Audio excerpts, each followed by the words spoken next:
Hey everyone. So, word of advice before I talk about tonight's movie.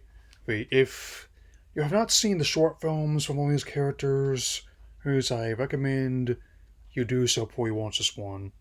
And if you have, welcome. Um, so this year marks 20th anniversary of a number of films I've seen and enjoyed in the past.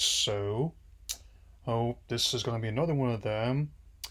May not have been an initial plan to talk about this today, but I'm kind of glad it panned out like this. So let's talk about how it's the stop motion animated film from DreamWorks and Aardman, and as well as several ones that they do in their partnership. Yep, Wallace and Gromit, The Curse of the Were Rabbit. So let's begin. The film's premise is as follows. During an annual contest of vegetables, always being the big contest and carnival at the estate of one Lady Tottenham, voiced by Helena Bonham Carter, at its centerpiece. Is a town in northern England is dealing with infestation of rabbits. It's and as Wallace and Gromit and their non-lethal Sosa Antipasto, I see what you did there, compete with the hunter Victor Quartermain, voiced by Ray Hines, as well as Wallace attempting to adjust his diet via a cleanse. He ends up getting involved with an ancient beast known as the Were Rabbit, and as someone who's been fascinated by lichens for a long time, I always found that amusing, in that a creature as harmless as a rabbit could have the urge to go on a rampage on someone's vegetables as much as someone else could go on a rampage behind some people, or where, as such, that's what ensues in an hour 25 minutes, and it's that not only manages to do the spirit of the original award nominated and winning short films right, it also manages to be a very entertaining send up of a lot of the classic horror films, especially like the more gothic horrors of Hammer, especially in England. Among many jokes, I appreciate layers towards a very English sense of humor, where some bits I got at the time, there's I'm still surprised slipped by us Yanks with a G rating, though to be fair, a lot of them also were in the original cut in the UK, where the film got their equivalent, a U rating, as in Universal Age Recommendation, and and I've always also been fascinated by stop motion for the longest time as well. So this was a natural move after their previous film in the partnership, Chicken Run, became a highly acclaimed box office hit. Maybe I'll talk about those movies sometime this year. Maybe I won't. We shall see. He and as someone who was introduced to the original short films at an early age alongside other English pop culture, I always found some of the stuff fascinating, and especially. And even when this course with celebrity voice actors and anime films being ongoing, I maintain that I'm typically okay with it as long as they fit the characters they're going for and suit the story. Same as a situation with both the ones that stand out at me had extensive career and both stay on stage in England before transitioning to film, and it's definitely a stretch that someone like Helena Bonham Carter could play a very posh head of an estate that has been her family's name for 500 years, and that Ray Fiennes could be an antagonist every bit as menacing as and testable as he who must not be named. Like I said before, I'll just deal with the HBO event for Wizard World as it comes. I'm getting ahead of myself here. With the film, admittedly using CGI sparingly for things like fire, smoke, fluids, and especially the part where Wallace won't use like the Bunback 6000 to get the rabbits out of Tottenham's garden, and where they're just toppling all over themselves. I was having a little bit of fun. And the stop motion, of course, is every bit as great as ever.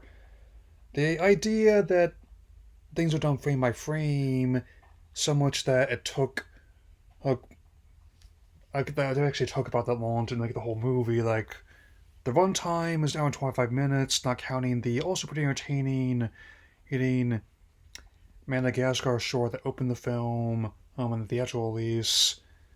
He's mean it about they managed to make about 90 seconds of footage each week, and the process for all the clay involved also lots and lots of sanitizing wipes as well.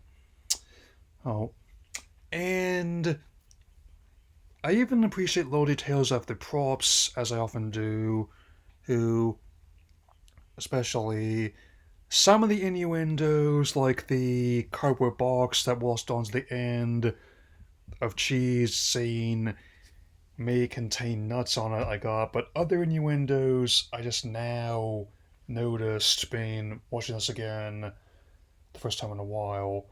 Though I have seen it more than once before.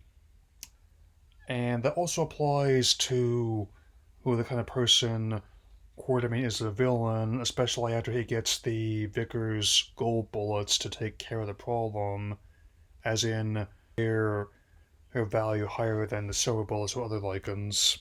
Admittedly, for all the fantastical elements in the movie, the most frightening things at any age 20 years on, actually come from how shockingly plausible Quartermain is as an antagonist. I mean, from his dismissal of Wallace and Gromit dealing with the rabbits in a non-lethal manner, to being unable and unwilling to accept that Tottenham isn't interested in him as a romantic partner, to being more than willing to ice other potential romantic partners.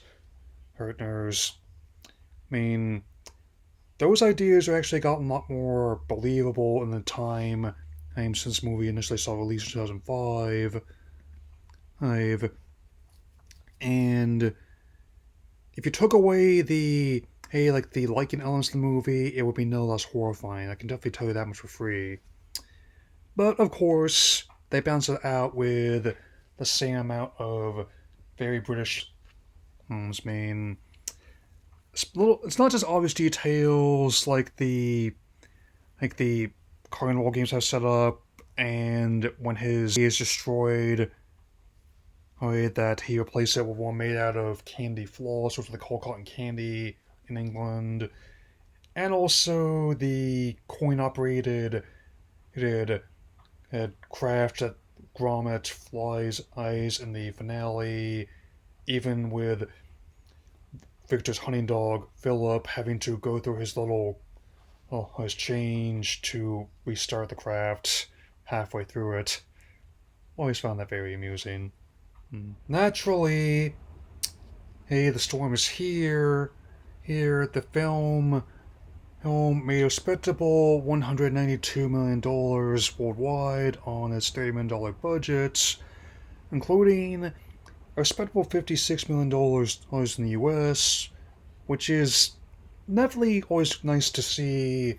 He has stop motion's track record theatrically he has been a bit more checkered than traditional or fully CG animation, in my experience. And even won on the Best Anime Feature 2005. I've deservedly so, I might add. Where I definitely he can say that was much more deserving of its win, then I like both Corpse Bride and House Moving Cast for different reasons, especially since I just came off covering the former, and I would not be against seeing the latter during a Ghibli festival if I was given the chance, no matter what Trace shenanigans I pulled next. Anyway, I do intend to cover the Mega Dimensions expansion after the live stream tomorrow morning, but I have not determined exactly when yet. Still want to get another video I had in mind off the ground. I'm still trying to get Predator tickets as well, so that's all for now. I'll see you all again soon, so cheerio, lads.